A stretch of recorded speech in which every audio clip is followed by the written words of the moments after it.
My name is Stuart DeQ, the Executive Director of the Yale Center for Business and the Environment. Thank you for coming to the after lunch session of the Climate Track. Before lunch, we heard from a group of venture capitalists, a bunch of VCs who were talking about pitching the problem. We now get to hear from 3 founders who are thinking about and addressing and building incredibly interesting solutions in our material world. Our moderator for today's discussion is a special human being. So who here knows Paul Anastas? All right, great. So here's some things you might not know about Paul Anastas. So Paul wins all these global awards and goes out and somebody from a giant conglomerate, a giant car company or a large organization will give Paul an award. This year at the YSE commencement, Paul won the teaching award from all the students on campus. And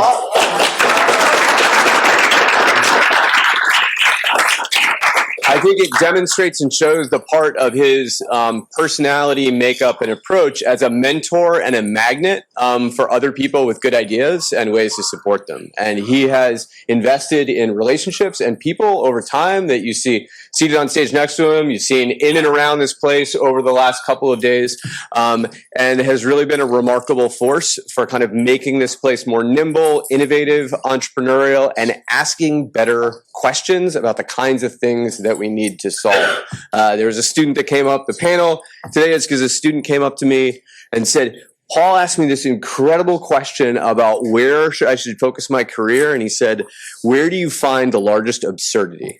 And I want you to focus your time and energy on that. Lovely to have you here. Thank you for moderating the panel. I really appreciate it.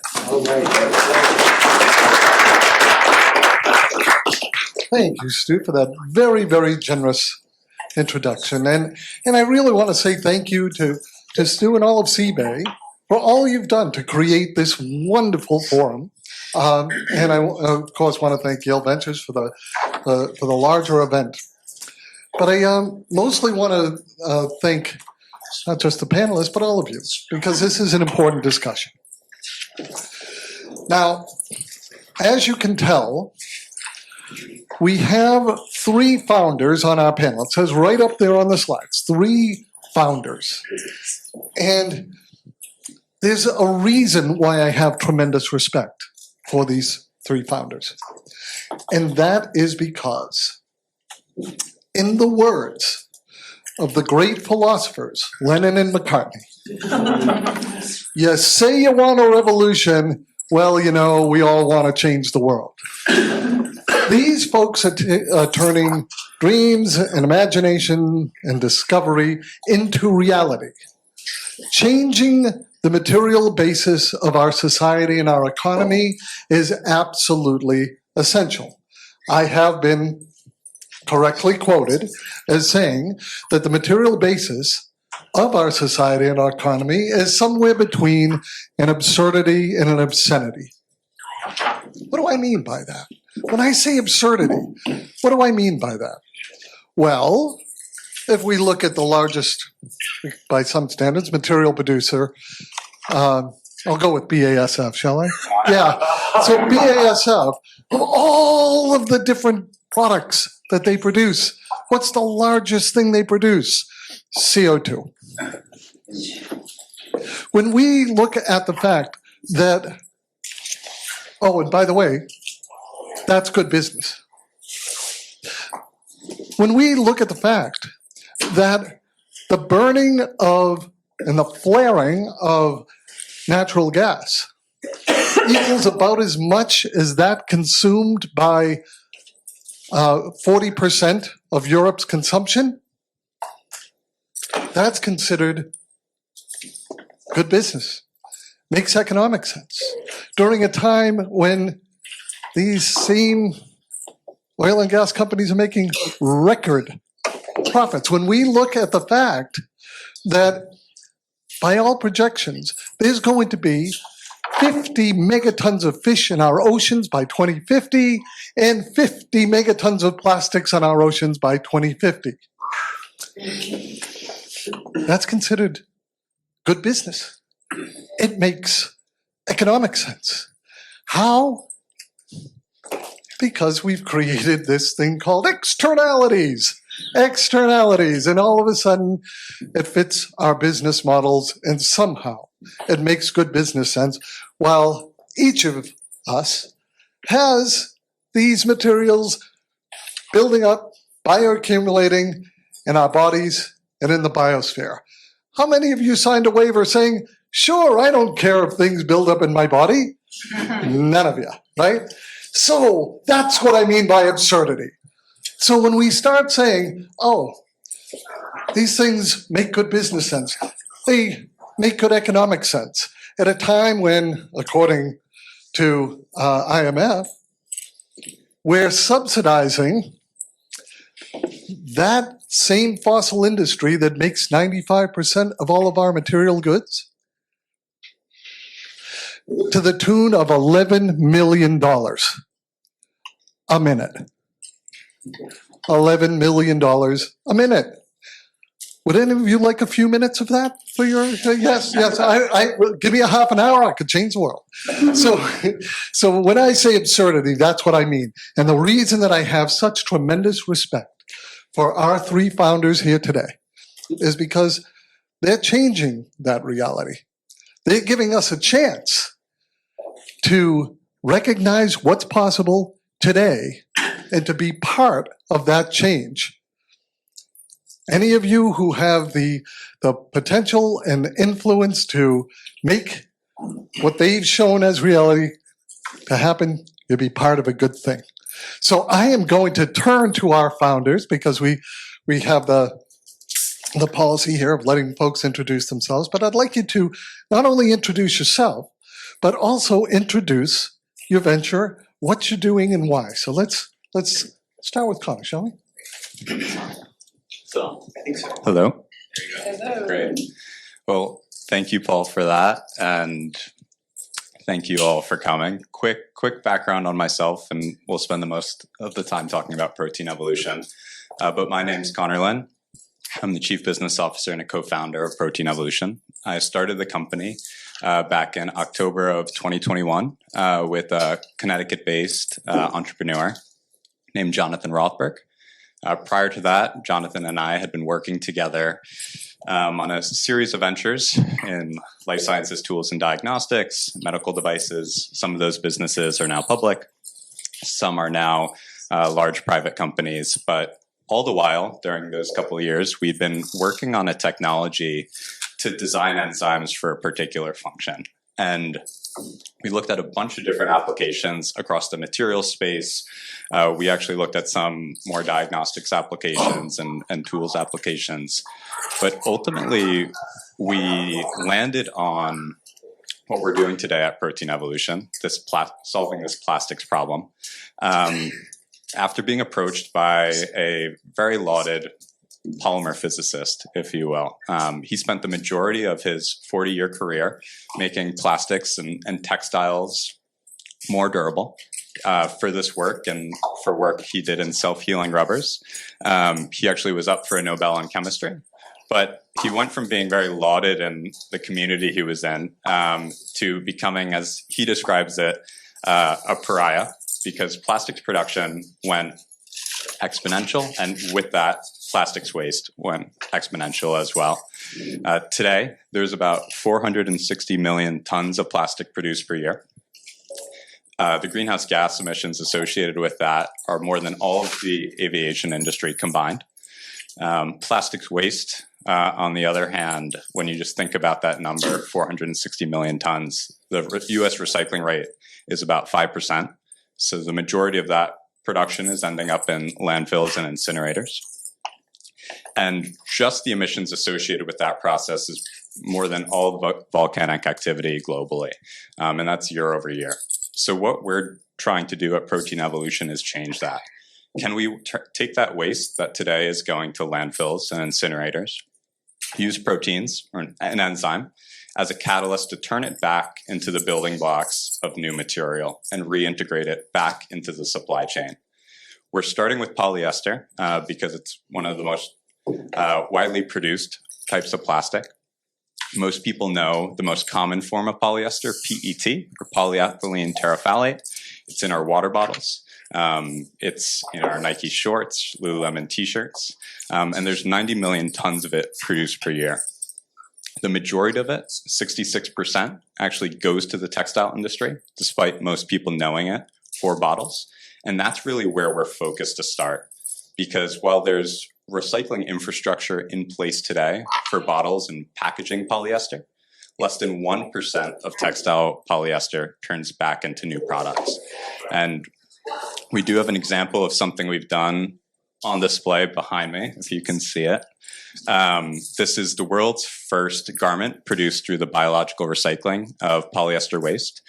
We produced it with our partners at Stella McCartney, who's also an investor in the company. And hopefully it's the first of many products that we're producing, as the next stage for us is building a demonstration facility for our technology. But thank you all, and excited for the panel. Thank you very much. Appreciate it. And Janali from Menofi. Hi, everybody. I'm Janali. So a little bit about my background is I did my undergrad in chemistry. I then worked in consulting, and I came to the School of Environment here at Yale, where I was a student up until May last year. But while I was a student last year, I think I became very aware after taking classes like Paul's about the world of consumption and sustainable materials. As a consumer of fashion, I wanted to be more sustainable, but it just wasn't very accessible.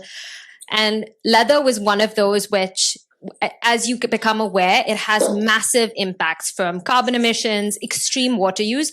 But actually, worst of all is the toxic waste that is a byproduct of the leather tanning industry. So it's heavy metals like chrome, lead. Often in India, they are disposed into rivers without any treatment and cause major marine downstream impact. So leather was a problem that I knew about. Coming from India, it's something that I'd seen as well. And so I was seeing all these super cool next generation leather alternative companies here in the US, and majority of them were doing cultured mycelium, bacterial cellulose, cultured animal cells. And I said, can we do this cheaper in India from agri residue, which is also a source of cellulose? So that's kind of how the idea for Banofi came up. And we said, if we're looking at agri residue, it's often burned, dumped. I've seen the effects of that. And then we started with this, tried wheat straw, rice husk, a lot of different alternatives. And we landed on banana crop waste. The banana tree is very interesting. Once it fruits once, it will never fruit again. So for every 1 kg of fruit, there's about 10 kgs of waste, which is the entire tree, which needs to be cut and replanted. And so we said, can we use this waste? And that's kind of how we started. So we take banana crop waste, extract cellulose and the fiber, and then combine that with additives that creates the leather. And so there's some samples being passed around. There's notebooks, sunglass cases, wallets, things that you can see how it stitches and performs. And we're still doing R&D to improve the quality, but we're really excited to see how far the R&D has come in such a short time. And yeah, love feedback. Would love to hear what you think about the samples as well. But yeah, that's a little bit about Banofi leather. Julie, why don't you hold those up so people can see? Thank you so much, Janali. Please, Patrick. So yeah, thanks for having me. I'm Patrick Foley. My title's on the screen up here. I'm with P2. I was born and raised in the state of Connecticut. So I went to public schools here, went to UConn, got a job at a company called Pfizer, which used to be one of the great employers here in the state of Connecticut. That was a really transformational thing for me to be able to work as a chemist in discovery at Pfizer. The next really transformational thing that happened to me was I met Paul Anastas at a conference that he was hosting here at Yale when he first joined, and when him and Julie were setting up the Center for Green Chemistry and Green Engineering here at Yale. And so for those of you who don't know, P2 is actually spun out of Yale University, spun out of the center, and we started with a vision to reinvent the material economy. So, very relevant to the topic here today for the panel. And I say that with a straight face when I say reinvent the material economy, because we are really building a new type of chemical company. A new category of chemical company that's focused on the consumer, focused on consumer ingredients. And we're doing it in a way, for reasons that I think we all understand are desirable, we're doing it in a way that decouples our products from petroleum. And this is hard. This is a very big challenge. All of the chemicals I had worked with previously, more or less, were derived from petrochemicals. And to fully restart and rethink and reimagine the way we make materials is a real challenge. But that was the goal of the thesis for starting P2. And so the way we've gone about doing it is we start with plant-based materials. We surveyed what was available and we looked for what was abundant, sustainable, and in my opinion, as a chemist, beautiful raw materials that we could study and transform in ways that have never been done before to make materials that have never been made before so that we could achieve levels of performance that can't be realized with incumbent technology. And this is important because this is the paradigm shift that we think is going to make us competitive into the future. It's what gives us an intellectual property advantage, but it also is what's going to, in the end, accomplish what we want to accomplish, which is to offset the use of petrochemicals. I believe that you can't just displace with existing ingredients. You have to have new ingredients that perform better. And we accomplish this by using process-intensified, proprietary green chemistry. And the green chemistry that we use ensures that everything that we do is aligned with planetary health. And the process intensification piece of it means that everything we do is 100% modular. And what is 100% modular, that also means it's hyperscalable, and you can scale with transformational economics in a fraction of the time. And this is what's going to allow us to continue to grow as a company and deploy our ingredients globally. And to be clear, we are scaled up in Naugatuck, Connecticut, here in the Valley, with 2 first-of-kind manufacturing facilities that realize the promise of this approach. We are delivering on time in spec globally. We are in products that are on shelves that you can buy today. And I think it's fair to say that we have created a chemical company that is going to be what I hope to be one of the leading chemical companies in the 21st century. And so I say we're a chemical company, but what does that mean? Like, what do we do, right? We make ingredients that go into consumer products. And so our journey started with looking at ingredients like flavors and fragrances. Then we moved on to cosmetics and personal care. And in our pipeline, we're looking at things like textiles and printing inks and dyes and things like that, things that we touch every day and interact with every day as consumers. And for my part, my show and tell, which I'll transition to really try to illustrate what I mean by consumer ingredients. Let's see. I got my DOP kit here, so I'm just going to pull things out. It's a little surprise for all of us. So an example. This is a luxury product. This is an Ole Henriksen facial mask. This is a brand that's owned by LVMH. It's extraordinarily expensive, and it's highly effective as well. It has lots of natural active ingredients in it that work, but they also have an odor. So our ingredient comes in and masks that odor and also enhances the sensory effects of it. And again, it's a great product. It's rock and roll. You should buy it. I got 2 more just to kind of illustrate the breadth. We got another one, Sunbum. This one's actually I'm pretty gratified about because we use this one at home in the Foley household.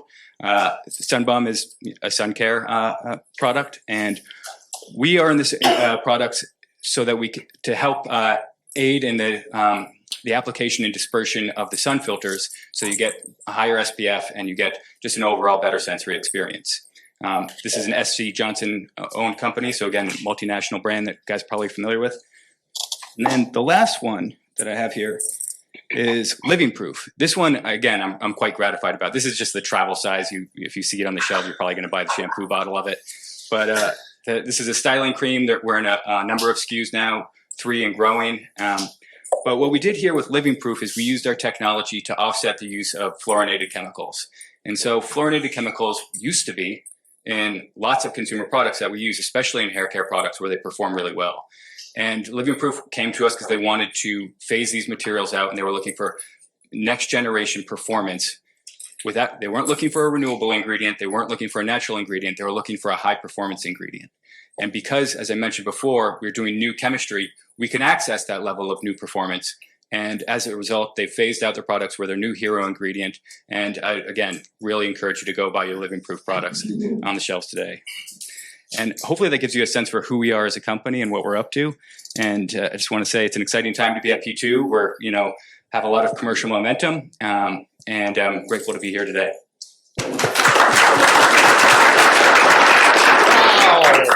Wow. These three are awesome. And, here's one thing that you didn't hear from any of them. Oh, we're making sustainable products, but they don't work as well. Oh, they don't give you as good a performance. No, this is like exceptional performance. I have to confess, I'm very familiar with these companies, so I can tell you this performance is superior.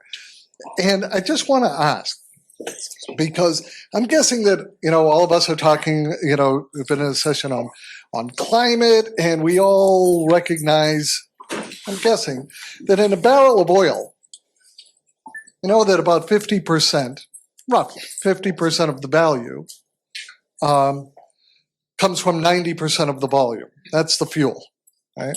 85, 90%. And the other 50% of the value comes from the 10 to 15% of the volume. That's the stuff that these folks are talking about. This is the materials, right?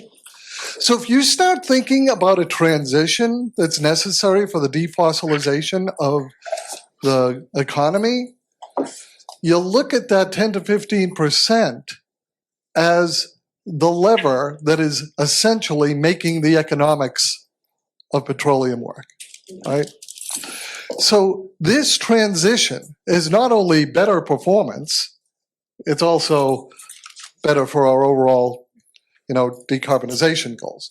So with that said, I'd say, what are some of the, since it seems like a slam dunk with all three of you, what are some of the biggest challenges that you're running into bringing these ideas to reality?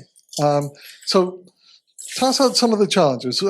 Janelle, would you like to start?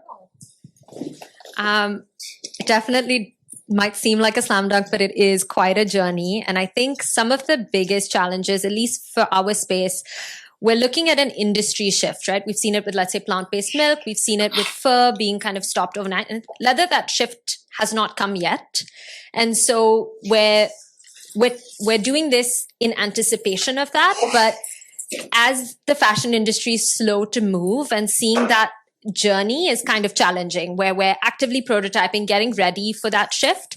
But I think the biggest challenge there is, when is that going to happen, and how quickly is that going to happen? And I think while I say that, traditional VC cycles are much shorter than R&D cycles and deep tech cycles. And I think we spoke about this earlier, but given that, R&D takes so long, kind of having and seeing that through with and having patient investors and patient advisors to kind of help see that through as well, especially when you're creating a material that competes with something that has performed and improved over decades.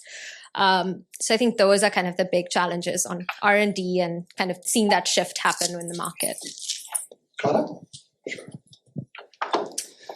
One of the challenges for us, I would say, when the business started, and something we've been solving for, over the past 2.5 years, is raw material for our process. So I mentioned earlier that there's 90 million tons of polyester produced per year. The US recycling rate is around 5%. You might think, okay, there's 95% of that polyester production available for innovators like Protein Evolution and others, but it's actually not the case. There's infrastructure for collecting and sorting packaging materials. But the reality is, with that infrastructure comes cost. So if any of us in this room wanted to get a ton of packaging waste, and maybe it might just be us and myself and Francesco and Alex on our team that want to do that, but it's around 400 tons, $400 per ton, sorry. And for us, we want our input stream to be as cheap as possible. So we started to look to textile waste as an input. And the majority of polyester produced is textiles. But today, if you go to Waste Management and Republic Services, the two big waste management companies in the US, for textile waste, they don't have it. They send it straight to a landfill, straight to an incinerator. So they're starting to do some small pilots, and we're going to be working with them on that later this year to actually get that material back into the supply chain. But we've had to do a lot of work on our end over these past 2.5 years to actually get to the waste before it reaches Waste Management or Republic. So whether that's going to hospital systems or carpet manufacturers, we're in the Northeast, so sailboat sales are widely available, which was a surprising one for us, and hopefully no one takes that for their textile recycling company. But these are sort of the waste streams that we've gone after, and we look for waste that's, just to give you a sense of cost, below $200 per ton. So that $400 per ton number is a bit too rich for us, and we'd rather let the mechanical recyclers take that packaging waste. And this garment here was made from textile straps from companies like FedEx and XPO Logistics that were used to secure, big international freight shipments. So you can kind of look in these corners, try and secure waste before it actually gets to a Waste Management or Republic, because once it gets there, the price just starts to get driven up. So trying to build that infrastructure as we're scaling up the technology, I'd say is certainly a challenge that we've been solving for. And now we've oversupplied what will be our demonstration facility with waste, and we're about 25% of the way there for a future commercial facility, but expect to have that fully allocated on the waste front by the end of this year in advance of it going live. So there's definitely ways to solve that problem, but it's taken a lot of boots on the ground to be able to do so. Thank you. Patrick. Yeah, sure. I'll just add a quick comment. Agree with everything that was said. Supply chain logistics are hairy, and they really have to be mapped out if you're going to be successful in the marketplace. Long R&D times, patient capital, definitely challenges. Getting people to understand what we're trying to accomplish is really difficult, and there's global, very complex regulatory systems that are in place. There's long adoption cycles from customers. Even if you can navigate the global regulatory, then you're navigating the company coding processes and onboarding processes with questionnaires that require even more things that you have to fill out and discover that you need to have. And so it's complicated, it's hard, it takes time. And so I think conveying that to your partners, your investors, your the board, the leaders of the company, and coordinating on that as best you can, and having that clear communication as to what the actual technology roadmap looks like and what's realistic. That's a challenge, and often it's difficult to predict. But I think that it's something that you have to navigate as a team. So we're going to be taking questions from the audience, or as many as we can, in a little bit. Just so get your questions together. But I did want to follow up. You raised such an interesting point about supply, feedstock supply, and I was wondering, Janali, how you deal with that, and actually Patrick as well. But please, Janelle. So currently our setup is in rural India in the middle of a lot of banana farms. So we have gone to the supply, and what we're doing is right now we're partnered with about 100 smallholder farmers, and we source directly from them. And we're doing that because it's easy to standardize that way, but as we scale, we would probably have an intermediary and things like that. But I think with supply, currently, India has 120 million tons of banana crop waste generated every year. So at least the supply that we have right now is kind of easy to find and source. Yeah. What about with you, Patrick, in terms of supply? Yeah, so we have a number of different technologies that we've developed over the years, and there's a common thread with all of them, and that's that they're abundant and that they are sustainable in our view. We often look for things that would otherwise be used for low value use, often materials that would otherwise be burned. So things like biodiesel is a feedstock for one of our processes, but one of the platform technologies that we've developed that's most likely to be found on store shelves today comes from agroforestry byproduct, so turpentine, which is, especially in the crude sulfated form, would be used for very low value uses, including burning, but can be upgraded through simple operations like distillation and be used as a feedstock for our process. And so we really like that feedstock, but we continue to explore agricultural residues from forests and fields as feedstocks for the future growth of our company. Thank you. So where's Heather? Heather is up in the back with a microphone.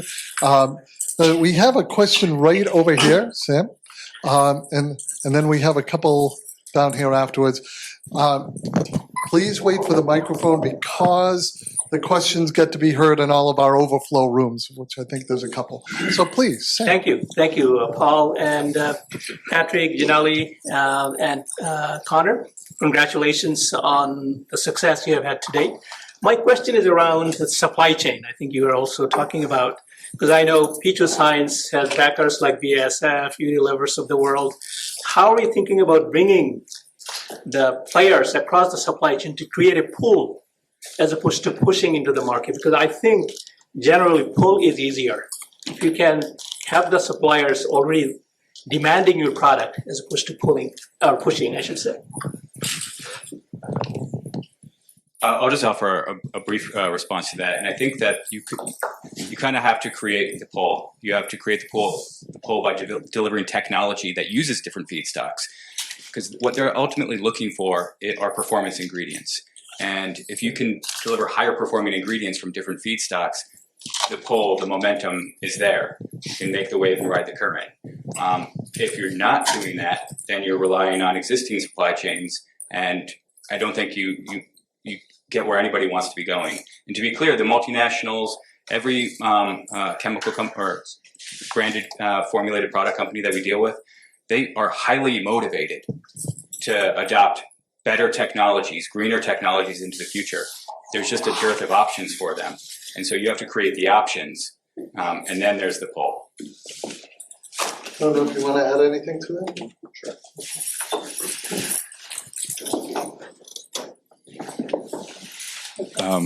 Just briefly on creating a pull, giving everyone high level context first. When we break polyester down with an enzyme, the result are the building blocks of new polyester: terephthalic acid and monoethylene glycol. Those are a mouthful, but those are the ingredients for polyester production today. And they fit directly into the existing polyester manufacturing process. So polyester producers could use our building blocks from waste rather than from petroleum. But what we've done is we've gone to the customers of those polyester manufacturers. So players like Stella McCartney and LVMH and kind of the luxury fashion world. We're now also working with 3 of the highest volume, low-cost apparel companies, the largest rug company in the US and one of the largest packaging companies in the US. But if you go to those polyester manufacturers with their customers on board, that's how we think of creating that pull. Because they're saying, hey, this meets the performance specs that we're used to from your petroleum-derived products. It allows us to hit circularity commitments that we've set and are also now backed by regulation in the EU and states like California. But also the cost is similar and hopefully in the future will be lower. So we create that pull through by going to what we say are our customers and having them on board either with agreements, demand agreements, or as actual investors in the company, like with Stella McCartney. All right, well, where do we have our, right here on the second row.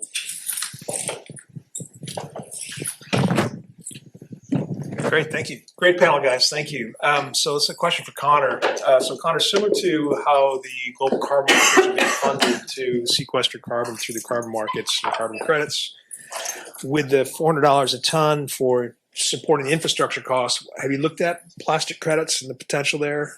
In a prior life, I worked for a large corporate, and we purchased plastic credits from Hyderabad in India to basically say we are plastic neutral on our cafeteria as an example. I'd be very much interested in if you looked at that as a space. And one last bit for Patrick, why isn't Pfizer just coming and acquiring you guys? And this is ridiculous. You guys are awesome, all of you. Yeah, on the plastics credit front, it actually is something that we have not spent time on for a few reasons. Primary reason is, and when we first were doing kind of an opportunity assessment, when we had this enzyme engineering platform, before we went down the polyester biorecycling route, we looked at a few different opportunities. Enzymes for soil remediation, toxic soil, converting CO2 to chemicals with enzymes. But why we chose this route is because we thought we could build a profitable, sustainable business without relying on any government incentives. So we haven't looked at it for a few reasons, as in addition to that foundational element of building a profitable business, but also because when we look at things like the IRA, there's actually a very small amount of dollars that have been allocated to the plastics problem in the US thus far. There's huge opportunities for funding in the EU. There's starting to be some funding opportunities in the US. There's actually one announced last week, which we'll be fighting for. But we kind of built the business just without looking to be reliant on those subsidies. The plastics credit market, at least in the US, has also not developed as quickly as we thought. There's a lot of opposition from some of the major petrochemical companies for a few reasons, one of which they're also building their own recycling solutions. I'm sure that once those are commercialized, they'll start to push for them rather than push away from them. But we haven't started to see that just yet. Sorry. Oh, please. I think you picked, it's a wonderful panel, and it's interesting how you're connected to the world of big chemicals. And I'm wondering if BASF, which is a huge producer of polyester and all kinds of forms beyond for textile use, if more generally, are you able to leverage your contacts with big chemicals among each other? Yeah, sure. I'll just make you raised BASF as an example company. Yeah, they are an investor. They've been a fantastic partner for us. And so they're also a behemoth. And so there's so many different organizations even within BASF. Our CEO, Oyana, who's sitting here today, is ex-BASF. She spent 16 years at BASF. So we're very well engaged with a number of teams at multiple large multinational companies. And we do leverage relationships. What I'll say, though, is even within those organizations where you want change, even though everybody can recognize the value of what we're doing and the partnerships and the collaborations we're talking about, that change remains difficult. To displace incumbent technologies is very, very hard. The top 10 or top 20 chemical products in use today were invented over 50 years ago. It's very, very difficult to move a large, mature, static industry off the mark. And so those relationships are important, and we continue to leverage them, but they don't make things happen that much faster. It's really what's going to make things happen fast is transformational technology. From my perspective. Can I just add to that? So let that sink in, because whether it's 50, I'd say it's probably more like 60 or 70 years for many of the most fundamental chemical technologies. We're saying that these were embedded and ingrained in the foundations of our material economy back before we even knew much about climate change, toxicity, persistence, bioaccumulation. So why in the world would we think it was optimized for those things? Clearly it wasn't. And clearly all of these unintended consequences are what we're dealing with now. So if there's one imperative, it is that change, that transformation. So, I believe we have a question right up there. Thank you. And thank you very much for this important discussion. My question comes as a consumer of products. And so it's great to hear that there's so many well-known companies that are going with your products. But as a consumer, how can I find out which companies are using your technology so that I can support those companies? We're still piloting. Yeah, I can. It's a great question. Thank you for it. And I wish that there was an easier way for the consumer to understand their ingredients. As it stands, there's a UL on the back of, or an IL rather, an ingredient list on the back of every product. That's the most straightforward way, and you actually have to be pretty smart on the sector to understand what's in your product.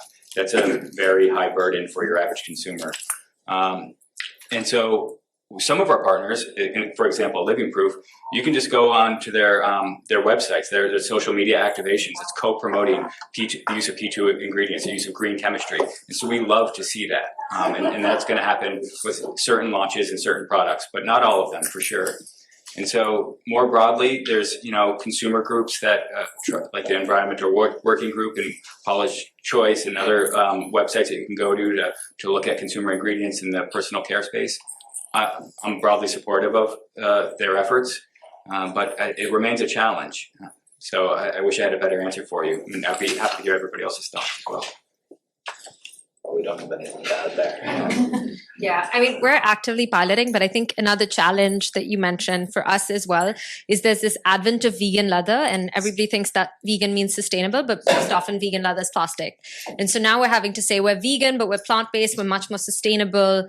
And so it's difficult for the average consumer. And so, yeah, I think we're trying to do the same in terms of social media and creating buzz around a new material, but there is a lot of education still required. I'll just add, so you're 100% right. But the good news is that there's a worldwide green chemistry community that's inventing all kinds of products that are out there. EPA has this label called Safer Choice. That is one thing, but it's not nearly well enough known. There's a Presidential Green Chemistry Challenge Award that has given out hundreds of awards for products that are on the market, and that is something that is very, prestigious, but not nearly widely enough known. So the good news is that the molecular technology and the material technologies are changing, as illustrated here. The bad news is that the vast majority of people are not aware of the changes that are in market today, possible today, need to be demanded today. So what a great question. Thank you so much. And I believe we have a question right there. Thank you. My question is about the conversion of, or the challenges with the conversion of raw biomass to usable feedstock, and the challenges there, and any thoughts that you have on solutions that might make that conversion easier, simplify your operations, or lower costs for companies that are using bio-based feedstocks. I think this one's great for you. You're using the most raw bio-based I think, honestly, there's so much research that has been done on how to use bio-based feedstocks in a scalable, cheap manner. And I think it's unfortunate that industry has just not gone that way because of subsidies on fossil fuels. And so for us as well, we're not doing, while we're bringing together science that is cutting edge, a lot of this science has been tested at lab scale quite abundantly. I think a lot of the technologies involve, we're taking a chemical route, not a biological route, but happy to share more about the process as well. Yeah, it's a great question, and there has been an enormous amount of research. It is a screening criteria for us when we're selecting materials. We tend towards organic materials, specifically renewable oils. And when you're dealing with oils, you're often not dealing with, the bits and pieces of, raw biomass. And so it's an important consideration is all I can add. So all of you either have or are or will be doing raises of funding, right? There's rumors that there may be an investor or two in the audience. We're active in market.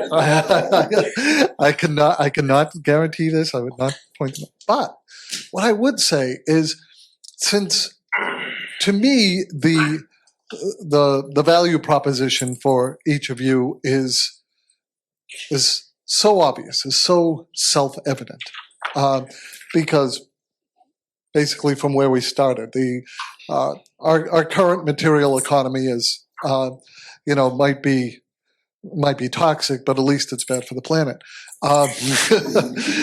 So what value proposition do you feel is both most important and most difficult for investors to hear?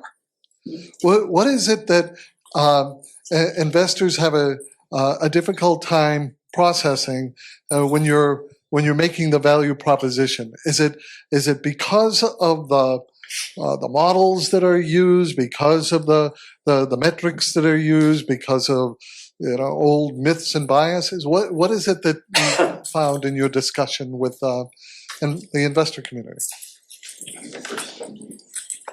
Sure. The three things we really focus on when communicating really to any audience, whether it's customer, brand partner, or investor, is cost, quality, and footprint. So can we produce, for us, it's bio-pure polyester at the same price or cheaper than fossil alternatives? Is there no change in material properties from what end users are used to? So they perform the same, whether it's in a converter or whether it's polyester that's being spun into fibers. And then is there some sort of emissions reduction, which many end users now have requirements backed by legislation. And so those are the three items that we go out with up front. Surprisingly, what we've seen is that last piece is most important to many of the audiences in comparison to what we're doing as taking waste out of landfills or incinerators. So there's a bit more focus on CO2 reduction rather than what we call, landfill or incinerator aversion. So that's something that's been interesting to us. We're starting to see that change as statistics start to come out about microplastics, many of which get into the environment through landfills. But the reality is, cost is usually up front for most people. And if you can't be competitive with the fossil alternative, many people are not interested. So that's something that we've taken a great deal of focus on up front. Yeah, I think very similar cost, quality, environmental footprint. But I think one that investors necessarily can't quantify or don't see as important is toxicity, at least for us, because leather has a lot of downstream wastewater that is toxic, causes cancer. We know it's bad. It leaches chemicals while you're using it, but it's so few studies have been done on this, and there's such little awareness. So saying that we're not toxic is not very helpful for an investor, even though that's one of our key value propositions. And so that's something it's just not been quantified like carbon or water as easily, and so it's harder. Interesting. Agree with all of those points, and so I won't make them again. But to try to add something to the conversation, I think that one challenge, including these challenges that I feel is recurring, is that people don't understand how disruptive what we're trying to do is. And so if you collapse everything that we're doing down into a near-term revenue projection, that changes the value of the effort. And what I mean by that is I think people want to be disruptive. They want to see big numbers. They want to see big markets change. They want to see big CO2 numbers. They want to see big revenue numbers. But I think that in order to have a holistic understanding of what we're trying to do, you have to recognize the fundamental systems that we're trying to change. And that changing things at a fundamental level is going to have, in the medium term, a much bigger impact than any near-term CO2 number that you can move, but with a drop-in replacement or any near-term, quarterly revenue touch point. It's really, what are you trying to accomplish? What's the big thing you're trying to accomplish on a systems level? So that's a really, really big point. That's a really big point, because one of the things that I know for sure is that the technology that you're developing, Janali, isn't limited to bananas nor to leather equivalents. I know for sure that the directed evolution of enzymes isn't limited to PET plastics. And I know for damn sure that the technology portfolio that's being applied to personal care, cosmetics, isn't limited to those targets. Right. So how does one communicate, that future value? And is that so discounted? I mean, touching on the point that you just made, is that so discounted to the point of not being recognized when it's exactly what we probably need, is not only to see Yes, make your best narrow near-term business case, justify that near-term business model, but also communicating the future potential. Any thoughts on that? I think the short answer is yes.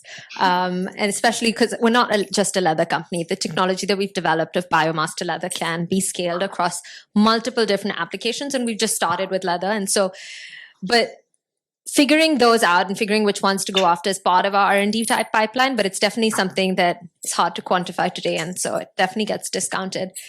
I think we're also a little earlier on in the journey, so I don't know how it is for both of you.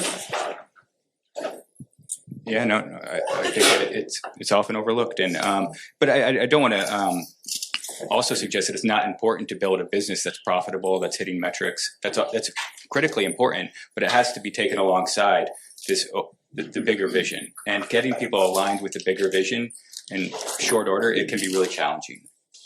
Okay. I don't know if we have other questions for the audience from the audience. I know that there's one that I really want to, that's directly connected to this point.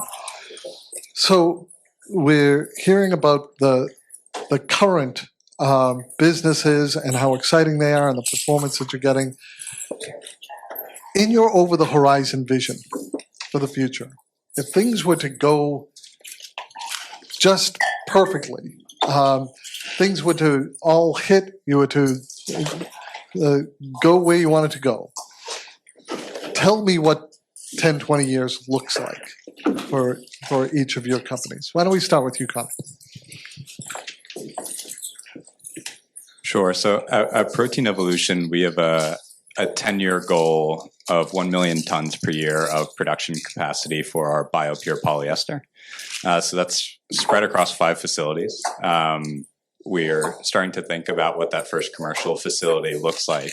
But when we think about, our 2035 vision, that's really what it's anchored on.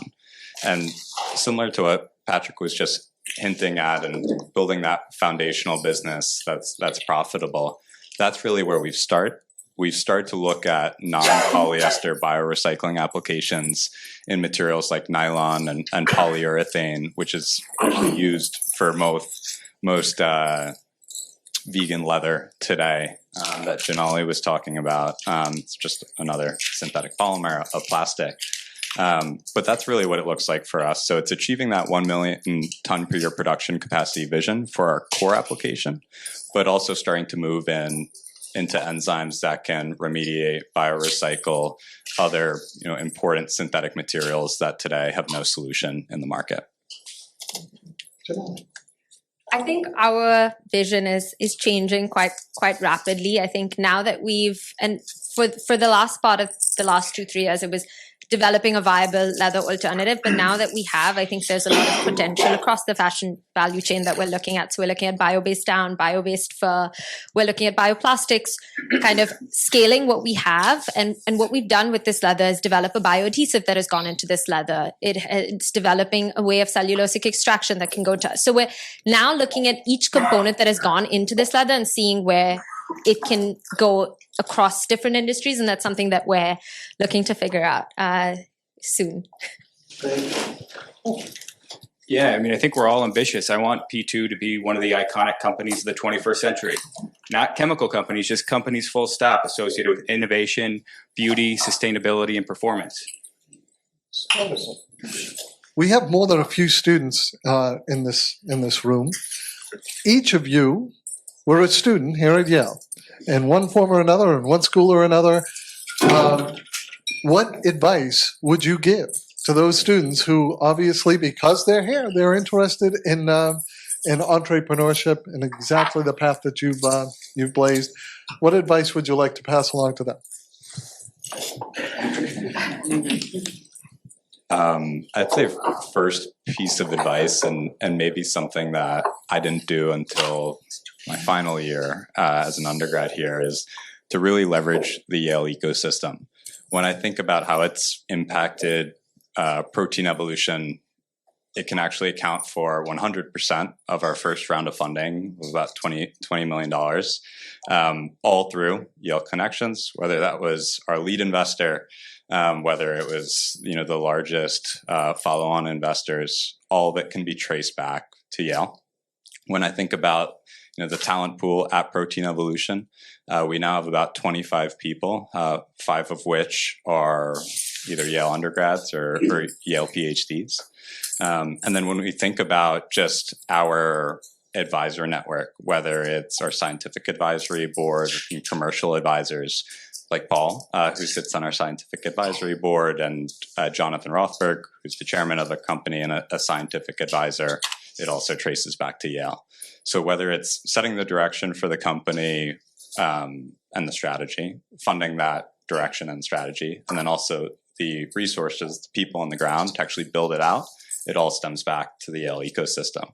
So I'd say there's nothing really that Yale, as an environment generally, hasn't been able to support in Protein Evolution's journey, and I'd be shocked if it didn't continue to play a big role going forward. I think, so out of the 3 years that Banofi has been running, 2 of those were while I was a student here at the School of Environment. So a big part of building this has been the support we've gotten from the ecosystem, and a big part of that has been grants, and so non-dilutive funding. So we haven't fundraised yet, and a big part of that is student grants that we've set up a team of 25 people who've done cutting-edge R&D all through kind of grants at Yale and the ecosystem beyond, and that's been, as a student, you don't get those kind of grants outside of being a student. So if you're a student, you're considering it, this is like the lowest risk time to try. Yeah, I mean, again, agree with all the points, and I'll briefly cite the community that I've relied on and that has made P2 successful. That includes the Center for Green Chemistry and Green Engineering. Paul and Julie wouldn't have been able to do anything without them. But also the local investment community. Rob Edigal is a founding partner at Elm Street Ventures, and also first money into P2, been a supporter since day one, currently sits in our chair. Connecticut Innovations, right behind them, supporting us from the very beginning through to today, could not have done it without Connecticut Innovations. And so this broader community is critically important, and so tap into it. I guess the other thing I'd say to a young aspiring entrepreneur is that, it's probably worth trying to keep an eye on your work-life balance. And you're going to, I hope you don't, but you're probably going to get a lot of rejection, and that creates a lot of self-doubt, and it's not an awesome thing to experience, and entrepreneurs have to endure that and figure out a way to weather through all of that. And I think that, just keep an eye on mental health and stay strong. All right. So we only have time for one lightning round question, and this is for whoever wants it. What was the most fun part of the journey that you're on?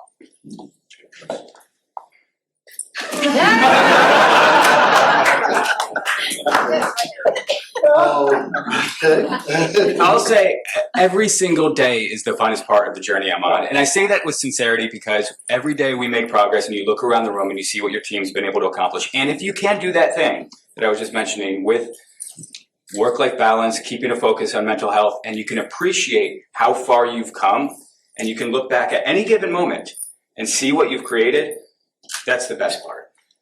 Wonderful. All right. Then as we draw near our hour, I will just say I am so very impressed and so very grateful. Will you please join me in thanking our founders? Thank you, Paul. Thank you, Janelle. Thank you, Patrick.